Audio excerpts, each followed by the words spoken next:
जय हिंद, welcome to Bright Maths. आज हम दशमलव का महत्तम समापवर्तक एवं लघुत्तम समापवर्तक ज्ञात करना सीखेंगे और इस टॉपिक से आरआरबी, एनटीपीसी एवं ग्रुप डी में क्वेश्चन पूछे जाते हैं। साथ ही जितने भी तरह के कॉम्पिटिटिव एग्जाम होते हैं उन सभी में इस टॉपिक से प्रश्न पूछा ही जाता है। तो आइए इस टॉपिक को शुरू करते हैं। यहाँ पे एक एग्जाम्पल है 1.08, 0.36 और 0.9। इसका एचसीएफ और एलसीएम ज्ञात करना है। तो सबसे पहले यहाँ देखिए कि दशमलव के बाद यहाँ 2 अंक है, इसमें भी दशमलव के बाद 2 अंक है, लेकिन यहाँ दशमलव के बाद 1 ही अंक है। तो इसे करना क्या है, सबसे पहले दशमलव के बाद की जो संख्या है उसको हमको बराबर कर लेना है। दशमलव के बाद की जो अंक है उसको हमें बराबर कर लेना है। जैसे 1.08 है तो रहने देंगे और 0.36 है, इसमें भी 2 अंक, इसमें भी 2 अंक, दशमलव के बाद इसमें 1 ही अंक है तो 0.9 और 1 0 यहाँ पे बैठा लेंगे। जैसा कि आपको पता है कि दशमलव के बाद यानी दशमलव के बाद वाले अंक में कितना भी 0 हम बैठा सकते हैं। क्लियर। चलिए अब यहाँ पे हो गया दशमलव के बाद सब में 2-2 अंक। अब क्या करना है, दशमलव हटा करके लिखना है ना। तो दशमलव हटा करके लिखेंगे तो ये 108 हो जाएगा और ये 36 हो जाएगा और ये 90 हो जाएगा। अब कहेगा सर कि ये 0 कहाँ गया। देखिए अगर 0 लिखेंगे भी तो कोई फर्क नहीं पड़ेगा, इसीलिए किसी भी संख्या के पहले 0 का कोई मतलब ही नहीं होता है, तो इसलिए 0 हमने नहीं लिखा है। क्लियर। तो इस तरह से संख्या क्या हुआ, 108, 36 और 90। अब इसका क्या करना है, एचसीएफ और एलसीएम पहले ज्ञात कर लेना है। क्लियर। तो हम क्या करेंगे, इसका सबसे पहले गुणनखंड करेंगे 108 का, फिर 36 का, फिर 90 का। क्लियर। देखिए 108 का गुणनखंड कितना होगा, 2 से दीजिएगा 54 बार कटेगा, है ना। फिर 2 से देंगे 27 बार, फिर आप 3 से लगाएंगे तो 9 बार, फिर 3 से लगाएंगे तो 3 बार। इस तरह से इसका गुणनखंड 2 गुना 2 है ना, या फिर मैं डायरेक्टली लिख सकता हूं कि 2 का स्क्वायर, ठीक है, फिर 3 का क्यूब, ऐसा लिख सकता हूं। 36 का अगर देखा जाए तो आपका हो जाएगा 2 से भाग देंगे 18 बार, फिर 2 से 9 बार, फिर 3 से 3 बार, तो यहाँ पे 2 का स्क्वायर गुने 3 का स्क्वायर आ गया है। 90 का अगर गुणनखंड किया जाए तो 2 से भाग देंगे तो आपको 45 बार, फिर 3 से लगेगा, 15 बार, फिर से 3 से लगेगा तो आपको 5 बार हो जाएगा। क्लियर। तो यहाँ पे 2 एक ही बार आया है, कोई बात नहीं, 3 का स्क्वायर हो जाएगा और 5 का एक ही बार होगा। इस दोनों में 5 नहीं है तो आपको 5 का पावर 0 और 5 का पावर 0 लिख लेना है। इस तरह से तीनों में उभयनिष्ठ संख्या हो गया। और आपको एचसीएफ ज्ञात करना है, तो एचसीएफ ज्ञात करने के लिए हमने पिछले वीडियो में क्या बताया था कि एचसीएफ में जो उभयनिष्ठ है यानी कि कॉमन संख्या, उसमें जो सबसे छोटी घात है उसको लिखना है। तो 2 कॉमन है इसमें, तो सबसे छोटा घात इसका ये है तो ये लिख लेना है 2 to the power 1 यानी कि 2 ही हो जाएगा। इसमें देखेंगे छोटा घात 3 स्क्वायर हो गया, इसमें छोटा घात 5 to the power 0 हो गया। इस तरह से अब इसको गुना किया जाए तो कितना हो जाएगा, इसका वैल्यू 1 और इसका 3 3 9 है ना, 9 दूना 18, तो यहाँ पे 3 3 9 दूना 18 आपका हो जाएगा एचसीएफ। क्लियर। चलिए अब हम बात करते हैं एलसीएम का। तो एलसीएम हमारा एलसीएम, हाँ एलसीएम कितना हो जाएगा, तो देखिए कि एलसीएम में आपको क्या करना होता है, जो कॉमन होता है उसमें बड़ी घात वाला लेना होता है। तो देखिए इसमें बड़ी घात क्या है, 2 का स्क्वायर। क्लियर। और इसमें 3 का क्यूब हो जाएगा और इसमें 5 हो जाएगा। अब मल्टीप्लाई करेंगे तो कितना होगा, ये तो 3 3 9 27 हो जाएगा और 27 चौका 108 हो जाएगा, क्योंकि ये 4 है तो 27 दूना 54 दूना 108 और 108 में 5 से गुना करने पर कितना हो जाएगा, तो 8 पंचे 40 के शून्य हासिल 4 है ना। 5 0 में गुना करेंगे तो 0 हो जाएगा, 4 उसमें जोड़ देंगे तो 4 ही हो जाएगा, 5 एकम 5 यानी कि 540 आ जाएगा। 540 यानी कि एचसीएफ 18, एलसीएम 540। लेकिन दशमलव में एचसीएफ और एलसीएम क्या होगा, तो यहाँ पे जो आपका एचसीएफ हो जाएगा दशमलव के हिसाब से वो आपका हो जाएगा कितना 18 लिख देना है यहाँ पे।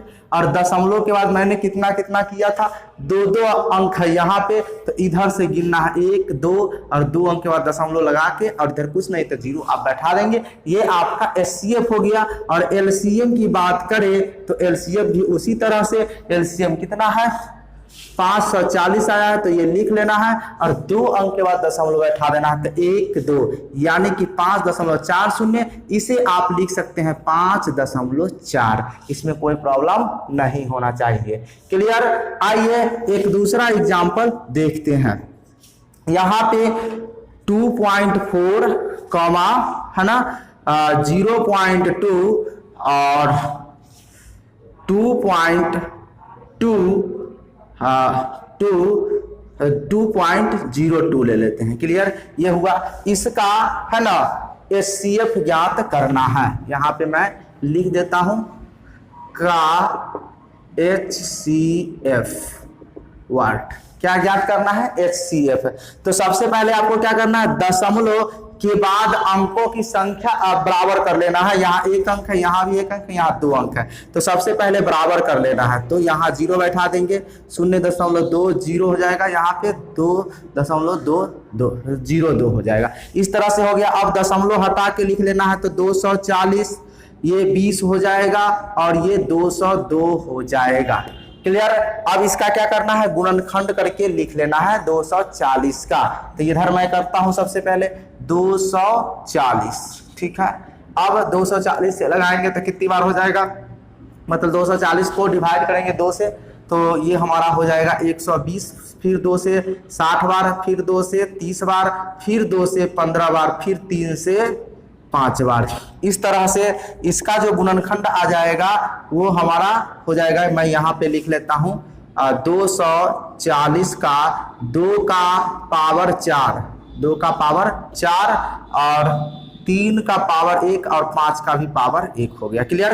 अब हम करते हैं किसका, ये 240 का हो गया। अब 20 का कर लेते हैं। तो 20 का तो आपका सिंपली है 20 का 4 5 20 यानी 2 का स्क्वायर और 5 हो जाएगा। क्लियर। और उसके बाद आता है 201 का, 202 का, तो इसका भी सिंपली हो जाएगा कितना, 2 गुना 101। क्लियर है ना। ये हो गया। और इसका एचसीएफ आपको फाइंड करना है। तो इसका एचसीएफ क्या होगा, आपको हमने पिछले वीडियो में और अभी भी मैंने बताया कि एचसीएफ में जो उभयनिष्ठ होता है, जो कॉमन संख्या होता है और उसमें जिसका घात कम होता है उसी को लिया जाता है। तो देखिए ना, ये 2 कॉमन है और इसमें सबसे घात कम किसका, इसका कम है तो 2 का हो जाएगा। और इसमें 3 है, इसमें 3 नहीं है, इसमें भी 3 नहीं है। क्लियर। तो ये कॉमन तो हुआ नहीं, कॉमन हुआ नहीं हुआ। तो जो कॉमन होगा उसी का, अगर कॉमन मान लीजिए कि आप इसमें 3 है, अगर इसमें 3 रखना चाहते हैं तो 3 का पावर कितना रखेंगे, 0 रखेंगे। इसमें भी 3 का पावर 0, इसमें 5 है, इसमें 5 नहीं तो 5 का पावर 0। और किसी भी संख्या का पावर 0 उसका वैल्यू 1 होता है। तो उस तरह से अगर कॉमन भी लेंगे तो यहाँ 1 ही आएगा, तो क्या फायदा लिखने से। इसलिए डायरेक्टली एचसीएफ आपका कितना हो गया, 2 आ गया। तो यहाँ पे जो एचसीएफ आएगा, यहाँ पे जो एचसीएफ आएगा वो कितना हो जाएगा, 2। क्लियर। और यहाँ पे दशमलव की बात करें तो 2 अंक के बाद है तो 1 यहाँ तो 1 ही अंक में आया है, तो यहाँ पर इसके पहले 1 शून्य लगाना है, फिर दशमलव और फिर 1 शून्य। इस तरह से 0.02 इसका एचसीएफ हो जाएगा। आई होप कि ये दोनों एग्जाम्पल समझ गए होंगे। आइए नेक्स्ट एग्जाम्पल देखते हैं। आइए अगला प्रश्न देखते हैं। यहाँ 0.54, 1.8 तथा 7.2 का मौसा ज्ञात करने के लिए कहा है। तो सबसे पहले आपको करना क्या है कि दशमलव के बाद अंकों की संख्या बराबर कर लेना है। तो देखिए यहाँ पे 0.54 है तो इसमें 2 अंक है, इसमें 1 अंक है तो 1.80 आप लिख सकते हैं, और यहाँ 7.2 है तो 7.20 लिख सकते हैं। उसके बाद आपको करना क्या है कि दशमलव हटा करके लिखना है बनी संख्या, तो 54 बनेगा, ये आपका 180 हो जाएगा, ये आपका 720 हो जाएगा। उसके बाद आपको करना है क्या, इसका एचसीएफ ज्ञात करना है। तो इतनी बड़ी संख्या है तो इसको गुणनखंड करने में ज्यादा समय लगेगा, इसलिए आप भाग विधि से सिंपली बना सकते हैं। तो देखिए यहाँ पे क्या हो जाएगा, 54 से आप देंगे कितना में 180 से, है ना, तो आपका हो जाएगा कितना 3 बार लगा दीजिएगा तो 3 चौका 12 और 5 दिए 15, 1 16, 162 हो जाएगा। और यहाँ पे 8 और ये हो जाएगा 7 में से 6 गया 1, ये कैंसिल 18 और यहाँ पे 54 उतर के आ जाएगा। तो 18 तिया 54 ये आपका पूरा कैंसिल हो गया। तो इस दोनों का एचसीएफ हमारा 18। अब फिर क्या करना है, हमें इस 18 से देना है कितना में 720 में, तो 18 चौक 72 यानी कि 40 बार में पूरा कैंसिल हो जाएगा। इस तरह से इसका जो एचसीएफ यहां से निकल करके आ जाएगा वो 18 हो जाएगा। क्लियर? तो लेकिन यहाँ आपको दशमलव में चाहिए, तो दशमलव में एचसीएफ जो होगा आपका वो कितना हो जाएगा, यहाँ तो आपको 18 लिखना ही है, लेकिन कितने अंक के बाद दशमलव, यहाँ पे 2 अंक के बाद, तो 1 2 अंक यहाँ पे दशमलव उठा देना, यहाँ पे 0, यही आपका एचसीएफ हो जाएगा इस तीनों दशमलव वाली संख्या का। क्लियर?